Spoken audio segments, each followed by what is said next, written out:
طلبہ اکرام آپ یہ سمجھ لیجئے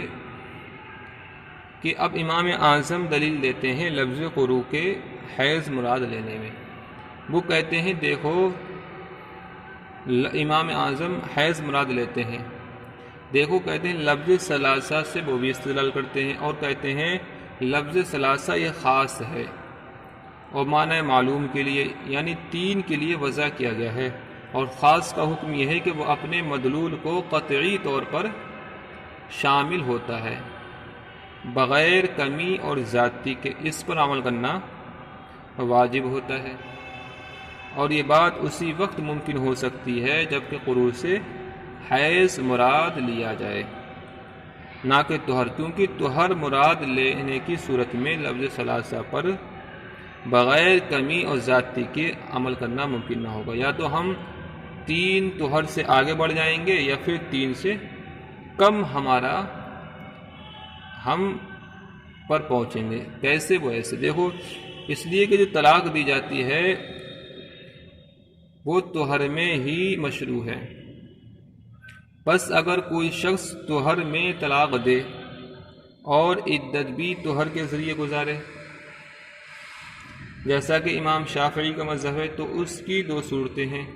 یا تو عدت میں اس طہر کو شمار کیا جائے گا جس میں طلاق واقع کی گئی ہے، یا اس کو عدت میں شمار نہیں کیا جائے گا۔ اگر اس طہر کو شمار کیا جائے تو عدت کا زمانہ دو طہر پورے اور تیسرے کا کچھ حصہ ہوگا، یا اس کو عدت میں شمار نہیں کیا جائے گا۔ اگر اس طہر کو شمار کیا جائے گا تو عدت کا زمانہ دو طہر پورے اور تیسرے کا کچھ حصہ ہوگا، اور اس صورت میں پورے تین طہر نہ ہوں گے بلکہ تین سے کچھ کم ہوں گے، بلکہ تین سے کیا ہوں گے؟ کچھ کم ہوں گے، کیونکہ جس طہر میں طلاق واقع کی گئی ہے اس کا کچھ حصہ گزر چکا ہے، اور اگر اس طہر کو جس میں طلاق واقع ہوئی ہے عدت میں شمار نہیں کیا گیا بلکہ اس کے علاوہ تین طہر شمار کیے گئے تو اس صورت میں ہم تین طہر پورے اور چوتھے کا باعث ہوگا، اور جب ایسا ہے تو اس صورت میں تین طہر نہ ہوں گے بلکہ تین سے زیادہ ہو جائیں گے۔ دیکھیے اب مثال کے طور پر میں آپ کو سمجھاؤں، آپ کا کسی عورت کو طہر ہوا، اس نے نہائی ہے، وہ اپنے ایام حیض سے 15 تاریخ کو، تو اب 15 تاریخ کو وہ نہا لی اور پھر اس کو طہر میں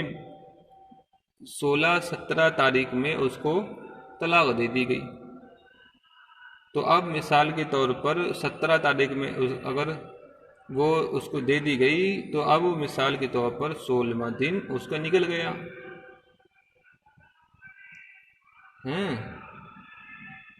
کیا ہے اس کا 16واں دن ایک دن کم ہو گیا، یا پھر 25 تاریخ کو دی گئی تو 10 دن کم ہو گئے، تو اب مثال کے طور پر اب ہم اگلی 25 پر ایک مہینہ ہو جائے گا، اور پھر اگلی 25 پر 2 مہینے، اور پھر اگلی 25 پر، تو جیسی ہی 15 تاریخ ہوگی ویسی ہی وہ کیا ہو جائے گی؟ تیسرے حیض میں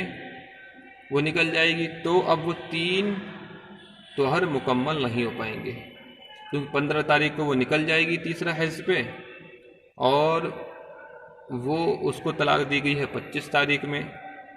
یا پھر 17 تاریخ میں، تو پھر وہ پورے تین طہر نہیں ہو پائیں گے، ٹھیک ہے۔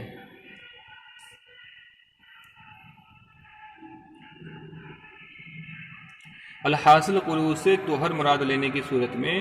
لفظ ثلاثہ جو خاص ہے اس پر عمل نہ ہوگا بلکہ اس کا موجب تین باطل ہو جائے گا، اور اگر قروء سے حیض مراد ہو جیسا کہ احناف کا مذہب ہے تو مذکورہ دو خرابی میں سے کوئی خرابی لازم نہ آئے گی، یعنی تین کی عادت پر قطعی اور یقینی طور پر عمل ہو جائے گا، بس ثابت ہو گیا قروء سے حیض مراد ہے نہ کہ طہر۔ اب آپ یہ دیکھ لیجئے، اگر مثال کے طور پر اب ہم 15 تاریخ کو وہ نہائی ہے، 25 تاریخ کو اس کو طلاق دے دی گئی، اب اگر جو 10 دن ہیں وہ ہم طہر میں شمار نہ کریں، بلکہ ہم اس کو بھی ہم ناپاکی کے جوڑ لیں، تو پھر ہم 3.5 مہینہ گزر جائیں گے۔ پھر اگلی جو 25 تاریخ آئے گی تو یہ 3.5 مہینہ ہو جائیں گے، بلکہ ہم پورے 3 مہینہ جو ہے 3 حیض نہیں ہو پائیں گے، 3 سے زیادہ ہو جائیں گے یا پھر 3 سے کم ہو جائیں گے، اور یہ دونوں صورتیں اسی صورت میں ہوں گی جب ہم لفظ قروء سے طہر مراد لیں گے۔ ہاں حیض مراد لیں تو ہم ایک حیض ختم ہو گیا، دوسرا طہر نکلا، تیسرا نکلا، چوتھا حیض جیسی آئے گا حیض مکمل ہو جائے گا، تیسرا حیض شامل ہوگا، اور جیسے حیض مکمل ہو جائے گا ویسے ہی اس کی عدت بھی پوری ہو جائے گی۔ بہرحال یہ بات رہی امام اعظم کی، امام اعظم نے حیض مراد لیا ہے، ٹھیک ہے۔